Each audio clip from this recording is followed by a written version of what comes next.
Hello दोस्तों। तो उत्तर पाठशाला में एक बार फिर से आपका बहुत बहुत स्वागत है दोस्तों। और आज हम बात करेंगे 24 अगस्त के उत्तराखंड के सभी महत्वपूर्ण करंट अफेयर्स के बारे में। नेशनल और इंटरनेशनल करंट अफेयर की वीडियो भी आप हमारे चैनल पे देख सकते हैं दोस्तों। आज हम बात करेंगे उत्तराखंड सरकार ने अपने 4 विधायकों को समन भेजा है पार्टी की तरफ से। और क्या है इस पूरी खबर पर ये देखेंगे। फिर देखेंगे हम 9 चमगादड़ की जो प्रजातियां हैं वो उत्तराखंड में ऐसी पाई गई हैं जो दुनिया में कहीं भी नहीं देखी गई हैं इससे पहले। तो देखेंगे इसके पीछे क्या है खबर। और फिर देखेंगे फीस वसूली के मामले पर हरिद्वार में 2 स्कूलों पर हुई है कार्यवाही और एक स्कूल का हुआ है लाइसेंस रद्द। और इसके अलावा जितने भी महत्वपूर्ण खबरें हैं उन सभी का हम अध्ययन करने वाले हैं दोस्तों। तो अगर आप चैनल पर नए हैं तो चैनल को सब्सक्राइब जरूर करें और वीडियो पसंद आई हो तो लाइक करें दोस्तों। तो चलिए शुरू करते हैं। तो उत्तराखंड बीजेपी पार्टी ने 24 अगस्त यानी कि आज जो है वो समन भेजा है अपने 4 पार्टी एमएलएस को कि वो क्या है अपनी पार्टी की जो स्टेट लीडरशिप है देहरादून में वहाँ उपस्थित हों। तो कुंवर प्रताप सिंह चैंपियन, देशराज कर्णवाल, पूरन सिंह फर्त्याल और महेश नेगी, यह 4 जो एमएलएस हैं इनको डायरेक्ट किया गया है। इनसे कहा गया है पार्टी की तरफ से कि वो बीजेपी के जो चीफ हैं बंशीधर भगत और स्टेट बीजेपी के जो वाइस प्रेसिडेंट हैं देवेंद्र भसीन, उन्होंने बताया कि उनके सामने किसके सामने बंशीधर भगत के सामने इनको आज उपस्थित होना है देहरादून में। अच्छा, क्यों ये किया गया है? क्योंकि इसमें से 2 जो एमएलए हैं उनके ऊपर कंट्रोवर्सी चल रही है, कुछ केस जो है वो देखने के लिए मिले हैं और बाकी 2 पर अनुशासनात्मक कार्यवाही जो है दोस्तों की गई है। चलिए बात की जाए महेश नेगी की जो कि देहरादून द्वाराहाट से हैं, द्वाराहाट कॉन्स्टिट्यूएंसी से हैं। इनके ऊपर एक रेप का केस जो है वो एक वुमन की तरफ से लगाया गया है। काफ़ी कंट्रोवर्शियल ये केस चल रहा है दोस्तों। दूसरे हैं खानपुर के एमएलए प्रणव सिंह चैंपियन। तो इनकी एक वीडियो जो है दोस्तों वो वायरल हो गई थी इनकी डांस करते हुए, जिसमें इनके पास क्या थे काफ़ी सारी गन्स जो हैं, आर्म्स एम्यूनिशन गन्स जो हैं उनके साथ ये नाचते हुए दिखाई दिए थे और उसके बाद ये वीडियो जो है वायरल हो गई थी। और बाकी 2 जो हैं दोस्तों झरबीदा एमएलए देशराज कर्णवाल और लोहाघाट के एमएलए पूरन सिंह फर्त्याल, इनके ऊपर पार्टी ने अनुशासनात्मक कार्यवाही की है दोस्तों। तो इन चारों को जो है देहरादून में स्टेट बीजेपी के जो हेड है उनके सामने उपस्थित होने के लिए कहा गया है। चलिए बात की जाए इन्हीं दल से संबंधित, पार्टी से संबंधित कुछ एक स्पेशल की जो आ सकता है, क्योंकि इस बार अलग अलग स्टेट्स में इस चीज़ को काफ़ी ज़्यादा देखने के लिए मिला है। तो 1985 में दोस्तों 52nd कॉन्स्टिट्यूशनल अमेंडमेंट, 52वें संविधान संशोधन से एक दल बदल विरोधी कानून बनाया गया था दोस्तों।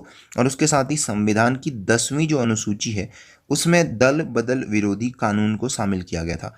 संविधान की 10वीं अनुसूची में दल बदल विरोधी कानून जो है वो शामिल किया गया था। और इसका मुख्य उद्देश्य क्या था दोस्तों? दल बदल को ख़त्म करना। मतलब अगर आप एक पार्टी से दूसरी पार्टी में दल बदल करते हैं तो उसके बाद आपकी जो मान्यता है, आपकी जो जो आपका पद है उसको ख़त्म किया जा सकता है दोस्तों। इसमें काफ़ी सारी छूटें भी दी गई थी और काफ़ी सारे अलग अलग प्रावधान भी हैं। लेकिन आपको याद रखना है कि 1985 के 52वें संविधान संशोधन के बाद ही दल बदल विरोधी कानून बनाया गया था और ये संविधान की 10वीं अनुसूची के अंदर आता है। चलिए बात की जाए फीस वसूली पर, तो हरिद्वार के मुख्य शिक्षा अधिकारी ने जिले के 2 पब्लिक स्कूलों पर 1-1 लाख रुपए का जुर्माना लगा दिया है और साथ में एक स्कूल की जो है वो मान्यता भी दोस्तों समाप्त कर दी गई है। और साथ ही 15 स्कूलों को नोटिस भी जारी किया गया है दोस्तों। 15 स्कूलों को एक नोटिस भी जारी किया गया है और इन पर भी कार्यवाही हो सकती है। तो ये हुआ क्यों है दोस्तों? क्योंकि ये कहा गया था पब्लिक स्कूलों से भी कि केवल और केवल जो ट्यूशन फीस है वो ली जा सकती है और किसी भी तरीके की फ़ीस नहीं ली जा सकती और ना ही फ़ीस वसूली को लेकर किसी पर कोई दबाव बनाया जा सकता है। लेकिन सरकार के आदेशों को दरकिनार कर पब्लिक स्कूलों ने अभिभावकों को मोबाइल पर एसएमएस भेजकर फीस जमा करने को लेकर दबाव बनाया था। तो ऐसे कई मामले हमें देखने के लिए भी मिले थे। तो हरिद्वार ने इस पर कार्यवाही करते हुए दोस्तों 2 स्कूलों पर 1-1 लाख का जुर्माना, एक स्कूल को सस्पेंड जो कर दिया है उसका लाइसेंस और 15 स्कूलों के ऊपर नोटिस भी दोस्तों जारी किया गया है। चलिए अगली बात की जाए इंडियन रेलवे की। तो इंडियन रेलवे काफ़ी ज़्यादा जिस प्रोजेक्ट का इंतजार था उस पर काम कर रही है, जो है 4 धाम साइट्स कनेक्टिविटी रेल मार्ग, यानी कि 4 धामों को जोड़ने वाला, यमुनोत्री, गंगोत्री, बद्रीनाथ और केदारनाथ को जोड़ने वाले 327 किलोमीटर लंबे रेलवे मार्ग के ऊपर बात की गई है, जिसके ऊपर पीयूष गोयल जो कि रेलवे मिनिस्टर हैं सेंटर में, उन्होंने एक ट्वीट अनाउंस किया, एक ट्विटर पे अनाउंस किया कि इंडियन रेलवे जो है वो एक 4 धाम यात्रा के लिए एक रेल मार्ग बनाने के ऊपर तैयारी कर रहा है, जो कि 327 किलोमीटर लंबा होगा। और इसकी एक वीडियो भी उन्होंने ट्विटर हैंडल पे अपनी डाली हुई है, जिसमें उन्होंने इसके रूट्स के बारे में जानकारी दी है दोस्तों। अगली बात की जाए, एक इको लोकेशन सर्वे जो किया गया था चमगादड़ों के ऊपर, उसमें 32 स्पीशीज़ जो हैं दोस्तों, कितने टोटल 32 स्पीसीज जो हैं वो वेस्टर्न हिमालय रीजन उत्तराखंड के अंदर ढूंढी गई हैं। 32 चमगादड़ की प्रजातियां उत्तराखंड के अंदर देखी गई हैं। Ultrasonic echo location calls of 9 species ऐसी रिकॉर्ड की गई दोस्तों, अल्ट्रासोनिक इको लोकेशन के द्वारा 9 स्पीसीज ऐसी रिकॉर्ड की गई हैं जो कि पूरी दुनिया में फर्स्ट टाइम देखी गई हैं, फर्स्ट टाइम। और एक स्पीसीज ऐसी है दोस्तों इनमें से जो साउथ एशिया में पहली बार देखी गई है। तो 9 स्पीसीज ऐसी हैं जो पूरी इंडिया में पहली बार, पूरे वर्ल्ड में पहली बार देखी गई हैं। एक स्पीसीज ऐसी भी चमगादड़ की है जो फर्स्ट टाइम साउथ एशिया में देखी गई है। एडिशनली बात की जाए दोस्तों तो 13 स्पीसीज, जिसमें से 8 ऐसी हैं जिनको कभी इस रीजन में देखा नहीं गया था। जो 8 बाकी 13 हैं उनमें से 8 ऐसी हैं दोस्तों जिनको कभी इस रीजन में देखा नहीं गया था। और एक ऐसी है जो इंडियन सब कॉन्टिनेंट में ही फर्स्ट टाइम देखी गई है, भारतीय उपमहाद्वीप में पहली बार स्पीसीज देखी गई है। तो काफ़ी बड़ी एक रिसर्च ये इको लोकेशन की गई थी दोस्तों, जो इसमें 32 चमगादड़ की स्पीसीज देखी गई हैं। तो ultrasonic echo location method use की गई थी। अच्छा, तो ये जो किया गया ये पूरा एक इंटरनेशनल कोलैबोरेशन था दोस्तों, एक वैश्विक स्तर से इसको किया गया था। तो इसमें क्या क्या थे, रिसर्चर्स थे nature science initiative in Dehradun, nature science initiative in Dehradun, the Indian institute of science Bengaluru and the natural history museum of Geneva.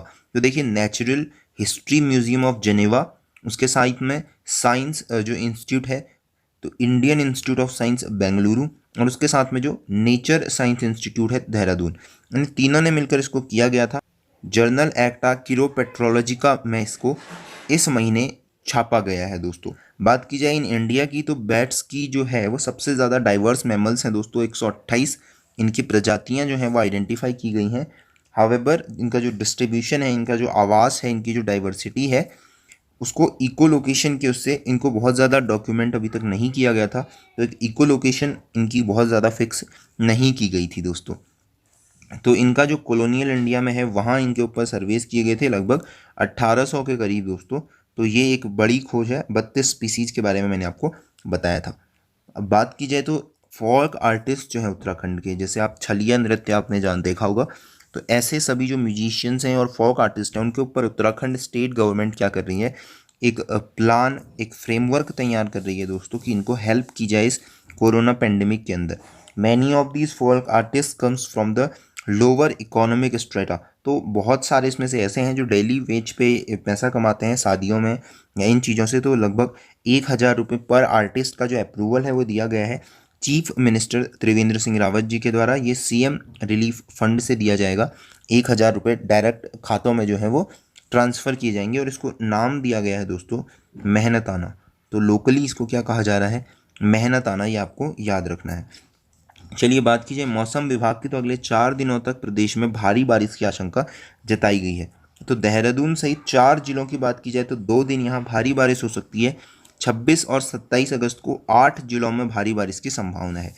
चलिए मौसम विज्ञान केंद्र की बात की जाए तो 24 और 25 अगस्त को देहरादून, पिथौरागढ़, बागेश्वर और चमोली में कहीं कहीं भारी बारिश हो सकती है।